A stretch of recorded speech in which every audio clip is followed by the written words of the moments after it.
Week 4 college football / NFL draft recap, moneymakers, bag fumblers, and game ball. They all are coming up next.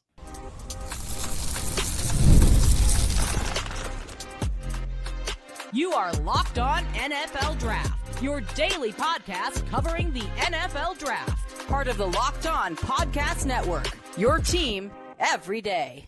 Welcome back to the Locked On NFL Draft Podcast, your daily podcast covering your favorite draft prospects, part of the Locked On Podcast Network, your team every day. I'm your boy, Damian Parson. I'm an NFL draft analyst with Bleacher Report. That's my guy, Keith Sanchez. He is the director of scouting with the Draft Network and 2019 national champion with those LSU Tigers. And as always, thank you for making Locked On NFL Draft your first listen today and every day. Shout for being our everydayers. And speaking of being an everydayers, if you are an everydayer, you know what today is. If you're not an everydayer, go ahead and fix that. It is our recap of college football in terms of the NFL draft. We get all our moneymakers, stock up, bag fumblers, stock down, and then we're going to be the Coach DP, Coach K giving out the game balls. But before we get into that, this episode is brought to you by Mazda. Like our players, we sweat every detail because when you make every move count, pulling off the unexpected is only the beginning. Stay tuned later for highlights in this week's Moving the Game Forward, Mazda Move and Be Moved. Moneymakers, Keith, and I double dipped in the same game, but I'm gonna start on the defensive side of the ball. This young man was suspended for a targeting penalty in week 3, so he suspended the first half of the game. Mason Thomas, man, you talking about coming back into this game in the second half, right? You know, we all know what Jackson Arnold brings to the table. We've seen it all season. When he's in that quarterback and he's got time, he's okay throwing the football, but he runs the ball a lot. He's going to hold the ball and try to make plays with his legs. Mason Thomas only rushed the passer 18 times because he was suspended the first half. 2 sacks, quarterback hit. He had a pass rush win rate of 17.6, and he closed the game out. He iced the game, Keith. Late in that game, I think it might have been, 3rd, 4th down? And he beats the right tackle so quickly, so fast, gets around the edge, sacks Jackson Arnold in the end zone for a safety, given their offense. They had to do like the whole free punt, the free kick thing, stuff like that. And they basically iced that game for him, which was kind of a close game for the most part. Both defenses came to play. Mason Thomas to miss, what would that pass rush? And they sacked, I think, Jackson Arnold 10 times in this game, which is an Oklahoma record. What would it look like if Mason Thomas was there from the start? Like for him playing from snap 1 all the way to the final snap of the game, this could look a lot worse for that offensive line in Jackson Arnold. So talk about a guy that really made his mark. And I feel like people were wondering when they were going to truly feel his presence. Second half versus Auburn, his presence was felt. Yeah, no, it was, DP. And I'm glad you brought up the point that he was suspended, right? Because watching the game, initially I was like, man, where's Mason Thomas, right? Because he has, and I think I described him a couple weeks ago, and I said that, listen, if he's a basketball player, we don't know if he could dribble, pass, or rebound. But the guy got a 3-pointer. He's a shooter, right? Man. And what I mean is that he's I don't mind calling him a sack artist at this point, right?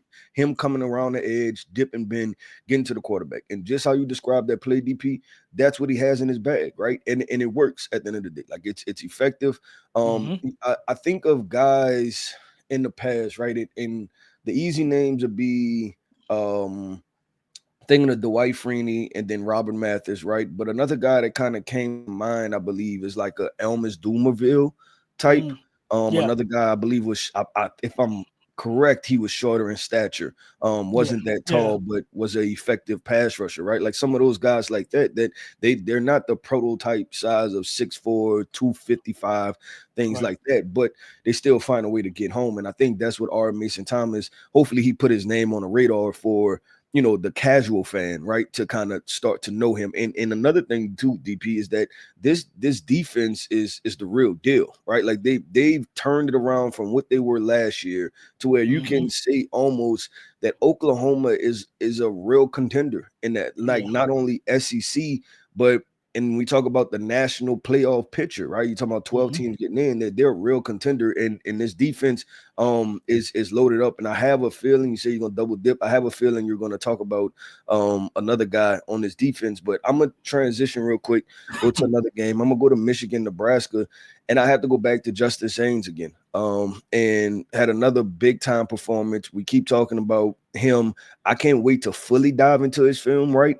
Because we talked about it, right? Like we have our Jeremiah Loves, we have Jonah Coleman out there balling in Washington, and then it's like, hey, like what other names can we put into the mix? We have Nicholas Singleton at Penn State, and all this guy is doing is he's transferred from Bama to Michigan, and he's just producing at the end of the day. I think he came close to having 100 yards rushing each week, if not having 100 yards rushing. I'm looking at Justice Haynes as a guy, DP, to kind of evaluate and be like, you know what, do this guy check all the boxes as being a top tier running back? Yeah, no, he actually has 100 yards in every single game this year. And the big thing I want to get into his tape as well. After I finish my first set of reports this week, I'm gonna really dive into his film because he's been a big play hitter for them. Even the one against Nebraska, he went 75 yards again. He did that against Oklahoma. I was like, I know it's another big game. He did against Oklahoma. He had a 59-yard run against New Mexico.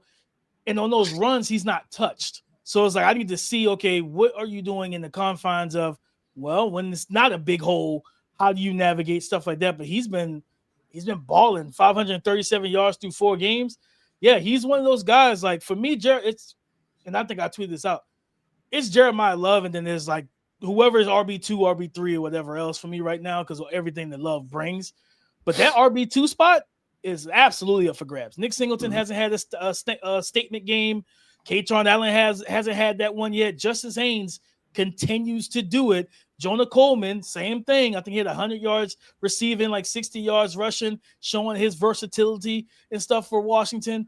These other running backs better get it together because the names that we expect to be RB2 and in the mix for RB1, they're kind of falling down the pipeline a little bit, Keith. But I'll go back to that Oklahoma game, and I'm not actually going on the defense.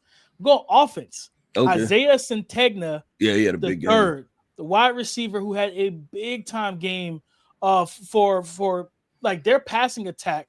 Like Deion Burks, that they were able to keep him under wraps for the most part. And everything. Still got targeted. He just couldn't get free to make the big play. Well, that's when Sategna came in. He averaged 14 yards per catch. He had a touchdown. He caught 9 of 11 targets for 127 yards. And this is a guy that played at Arkansas. He transferred from Arkansas last year, and everything. He's going to definitely usurp the production he gave.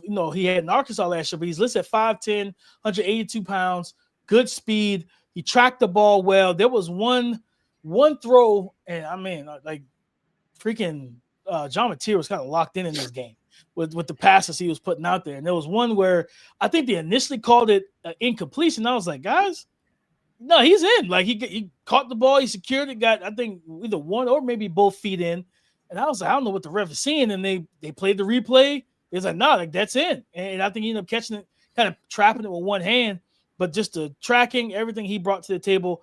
Love what I was seeing from him. And then this wide receiver class, that is, don't you start to see guys play better? It's crazy, Keith. We just let these guys play a couple weeks, get their footing, find some rhythm. I don't know. I mean, we'll talk about the quarterbacks. Quarterback did some good things in week 4. We'll talk about them on tomorrow's show. But yeah, man, I got to give love to him. And then, Keith, I'm gonna throw out one more. I'm gonna throw out a running back. We talked about running backs just a minute ago. He did have a fumble in this game, but Adam Randall, like the guy who transitioned from receiver to running back. Adam Randall has carried the ball very well for Clemson. Problem is, Clemson doesn't give him the ball enough. They don't actually lean on him the way. Of course, he's not Phil Maffa, like a natural running back, but like the last 3 weeks, week 2 against Troy, he got them back on track. He had 107 against Georgia Tech, 15 for 80 in the touchdown. Against Syracuse, he was 16 for 130, average 8 yards per attempt, over 3.5 yards after contact as well. And like I said, he didn't have a rushing touchdown. He did have the fumble. He should have had a rushing touchdown in the red zone, but they wanted to keep trying to run Cade and everything. But this young man transitioning from receiver to running back, he's finding his rhythm. And I really like what I'm seeing from him because not only is he's running hard, but he's showing that ability to make a guy miss, stay square, get upfield quickly. He's being more decisive. And I'm like, well, your season's over. You're 1-3. Your season's over. But for him, this could be a situation where he ends up being a day 3 pick, you know what I mean, as that power back to a team. Yeah, no, and I definitely think that's a possibility for him. And yesterday, I would say this. I watched the Georgia Tech game. I watched half of the Troy game. I watched the entire LSU game, and I watched the entire game yesterday. Yesterday was the first time for Adam Randall that I looked at him and I said, okay, I think I see what Dabo Sweeney and the coaching staff might have seen in you as a running back. Because for a long, because the first few games, I'm like, I can't understand why Clemson decided to roll into the season with a transitional wide receiver as their starting running back, right? But yesterday I started to see, like you talked about, man, big, powerful back, that if he could manage just to fall forward, he can have a productive career and make a name for himself. But DB, let's do this, man. If we talk about the good, we have to talk about the bad. If we talk about what goes up, we must talk about what goes down. We talked about the money makers. It's time to talk about the guys that fumbled the bag. Yes, the guys that lost themselves some money. We're gonna talk about those guys coming up next. This episode is brought to you by PrizePicks, the daily fantasy app where making the right call can actually pay off. You and I make decisions every single day, but on PrizePicks, being right means cashing in. With football back, PrizePicks is the simplest and fastest way to get in on the action.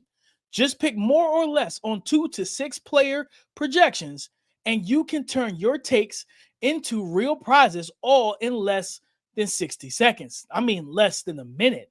And one of the things I love about PrizePicks is it's quick, it's easy, it's simple, and honestly, my favorite way to follow along with football. So download the PrizePicks app today and use the code LOCKEDONNFL to get $50 in lineups after you play your first $5 lineup. Again, that's code LOCKEDONNFL for $50 in lineups after you play your first $5. PrizePicks is good to be right. What goes up must come down, Keith. You always say that when we have to switch over those bag fumblers. And for me, Keith, this one might hit you in the heart a little bit, man. This is a guy you like a lot.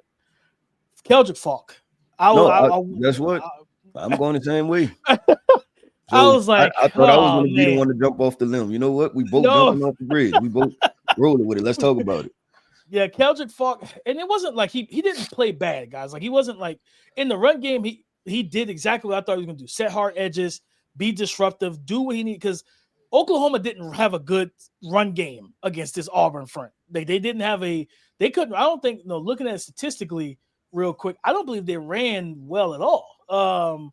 Outside of maybe a few runs from John Mateer. So like they couldn't run the ball. They ran 24 carries for 40 yards, 1 touchdown, which was John Mateer, and a fumble that was also John Mateer. So they averaged 1.7 yards per rush. So again, the rushing, the run defense was not a problem. For me, it was Keldrick Falk as a pass rusher, where he did have a sack, and he had 2 hurries. So like he had some production in this game, but just he from the outside, as like when I look at him, I was looking at more of an edge in this game. Like, okay, you got him lined up on the edge. I want to see him rush as an edge.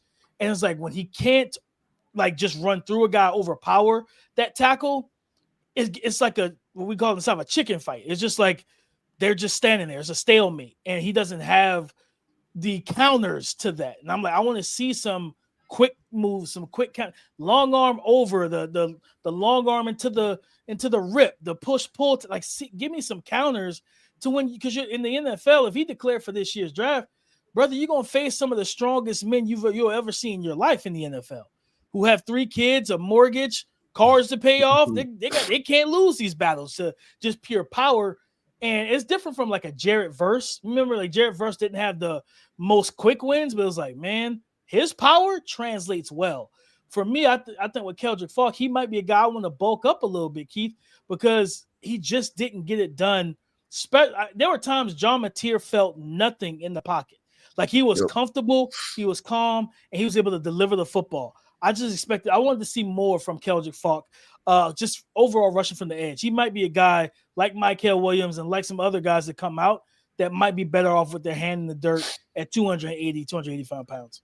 Yeah, no, I'm right there with you with everything that you said and explained. And I was watching the game and I was waiting for him to have, and it was almost the worst situation because it was like Auburn was struggling to get a pass rush, and then Oklahoma was just teeing off, right? Like you said it at the beginning of the game. And matter of fact, I think they broke the record twice because one of the times they thought they broke the record, I think was a penalty. So I think the play had to go back, and so they had to do it again, right? If I'm remembering correctly, that's how it went.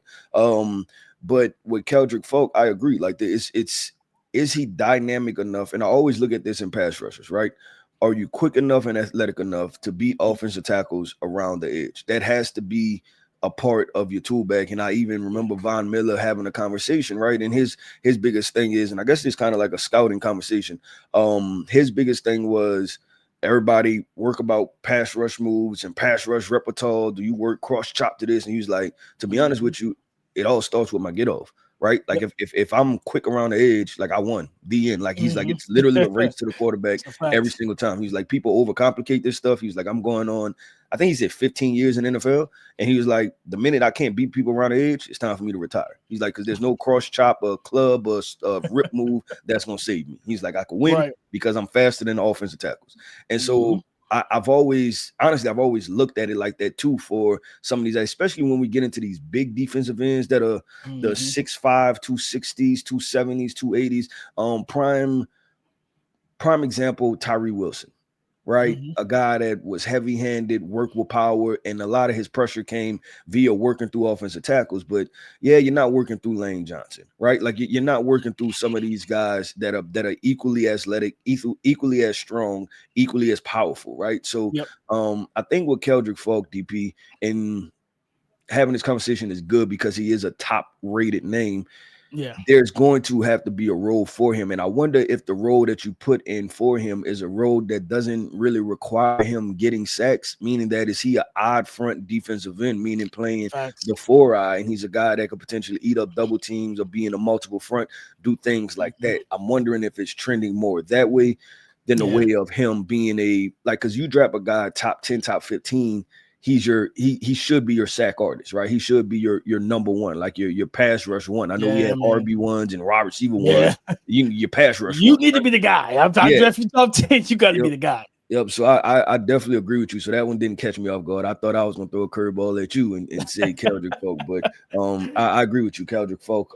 I think it's gonna be a conversation that we have to revisit multiple times. Yeah, and I think it just like I said, maybe he is more, like you said, interior guy that rushes from the interior. You get him matched up with his body type, his long arms, and his power. You get matched up on shorter arm guards where like he can get his hands fitted quicker. He can just walk them back. But not only that, soften the edge, and now you're right in the face of the quarterback. And that might be the best path for him where he can still be a highly productive player. But at the end of the day, his floor is always going to be safe because he gives you maximum effort and strength and everything else against the run. And in the NFL, what do we always say on this pod for pass rushers? You got to earn that right to rush the passer. You cannot be like, yeah, I'm a pass rush specialist. It's like, well, it's first down and 10. Like they're in I formation. They're in like 12 two tights, 12 personnel. Like, yeah, you mess around the Ravens, you might come out 13 personnel. I was like, well, I'm not gonna be on this play, guys. I'm gonna go back to the sideline because this is not my forte. So I think he's a guy that's gonna be able to do multiple things for a team.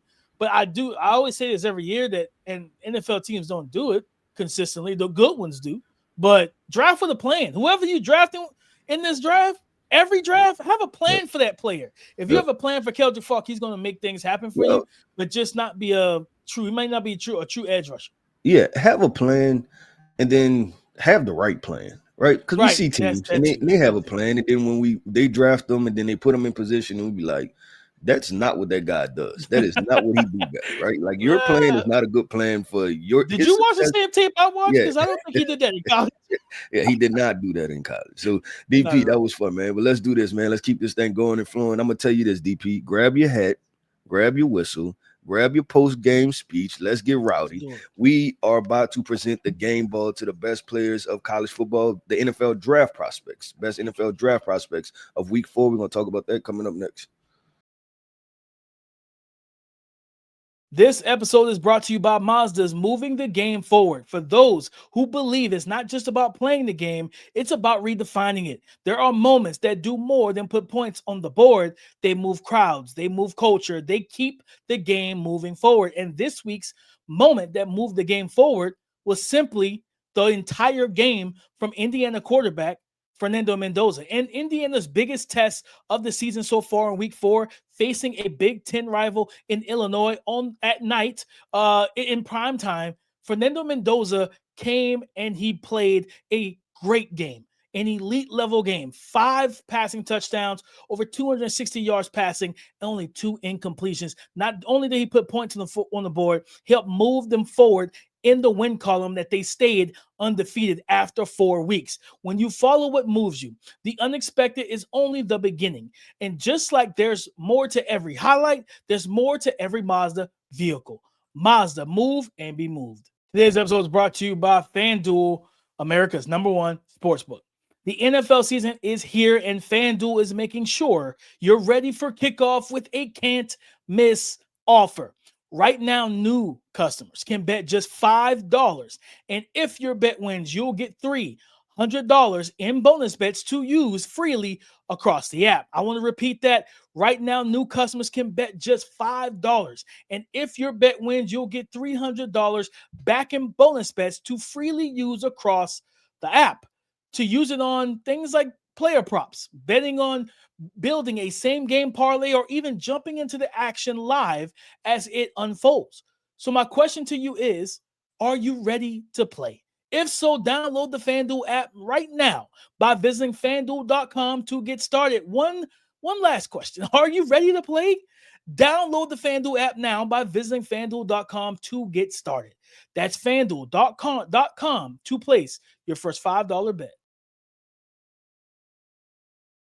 Thank you for making Locked On NFL Draft your first listen today and every day. Shout out for being our everydayers.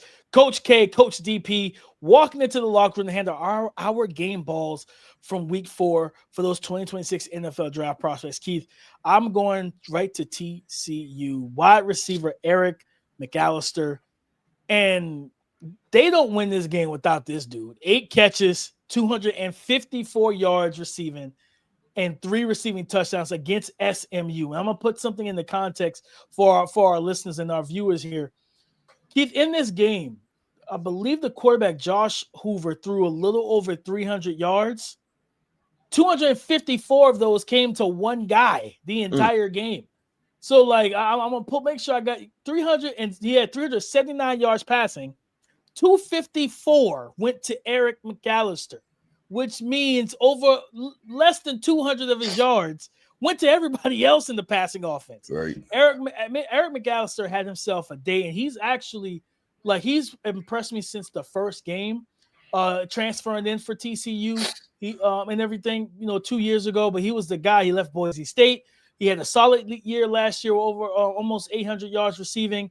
Yeah, he's balling right now, and like they finally start feeding him the ball in this game. He was targeted 14 times in this game against SMU. 14 targets. He dominated, averaged over 30, almost 32 yards per catch is what he averaged in this game. Eric McAllister, I couldn't think of anybody else to get the game ball to. I'm like, you do this, like, and it wasn't a blowout win. It was a pretty close game for the most part. He was a deciding factor. 6'3", 205 pounds, catch radius, strength. He can get plays after the catch, showcasing some decent speed vertically. I gotta really dive into the tape now. I gotta see exactly what he did in this game, full fledged. This might be one of those sleeper receivers we're talking about come April, Keith. Yeah, no, I like that, DP. He was somebody that stood out for me too, right? Just watching him and be like, okay, this guy can ball out, and he was just productive. Like, at the end of the day, I think we are in this scouting process at this moment. We looking for productive people, right? Like, hey, which guys are showing up in these, new faces and new places type of situation. Absolutely. That's definitely something big. So, DP, I'm gonna do this, man. I'm going with Syracuse quarterback Steve Angeli. Now, listen, I'm gonna hop in the locker room. My guy might be on crutches, right? Because he didn't finish the game. He got injured. But the reason I'm giving him the game, Bo, first of all, this is kind of overstated and understated, right? Right. You walked into Clemson and you took out Clemson. Mm-hmm. 2 years ago means a big deal.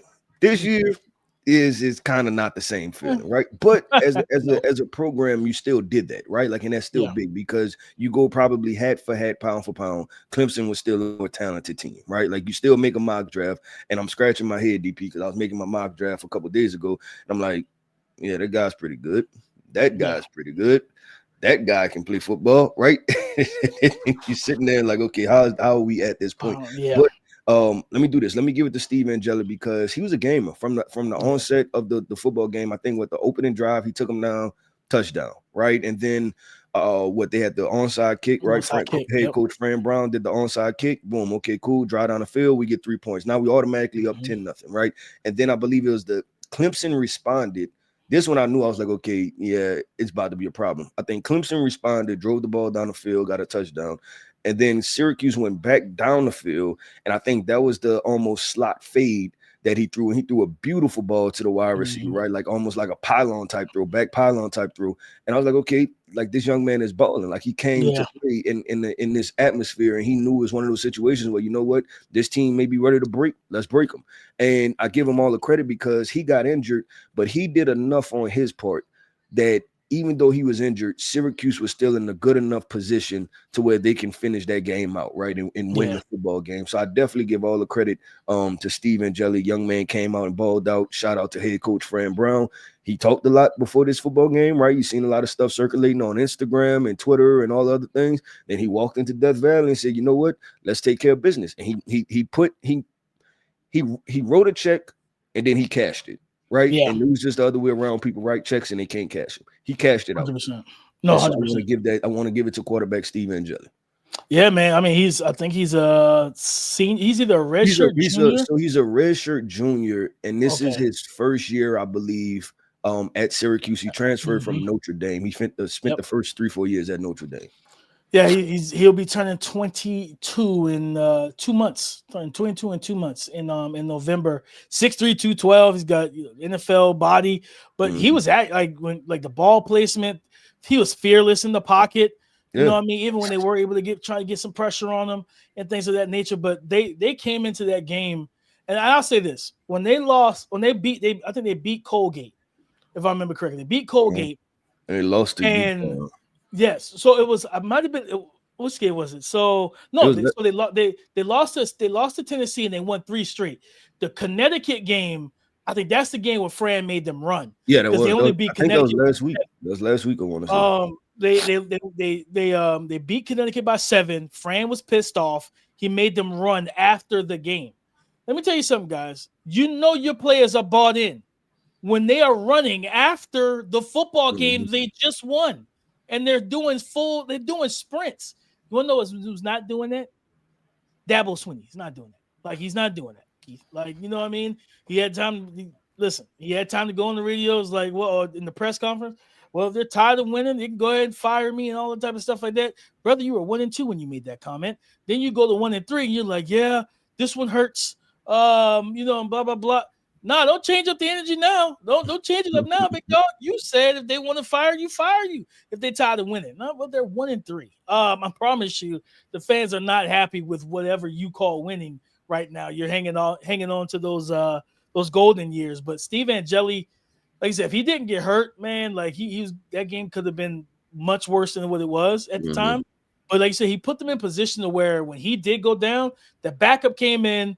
And he just had to manage the situation. Yeah, just manage the game. Yep. Just don't lose it. Don't throw an interception. Don't fumble. Just don't make the bad play, and we're good. And he did that, man. Shout out to Steve Angeli because I'm pretty sure Syracuse is going to do their best to keep him next year. Like, bring him back for Fran wants him back for another year. That we're talking about in 2027. Like, man, if you do miss out on some of the top names, round 2, you can get you a Steve Angeli, and he can do some things for you.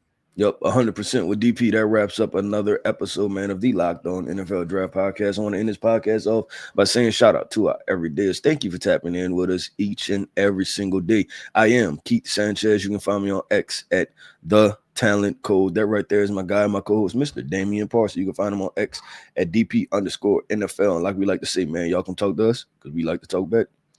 Go subscribe and follow for free on YouTube, wherever you listen to podcasts, to get the latest episode as soon as it is available. On tomorrow's show, you know what time it is. It's time to talk quarterbacks. Who's the QB of the week? Those stock risers, those stock fallers. We'll talk about that on tomorrow's show. So come and join the conversation again tomorrow on the Locked On Podcast Network, your team every day.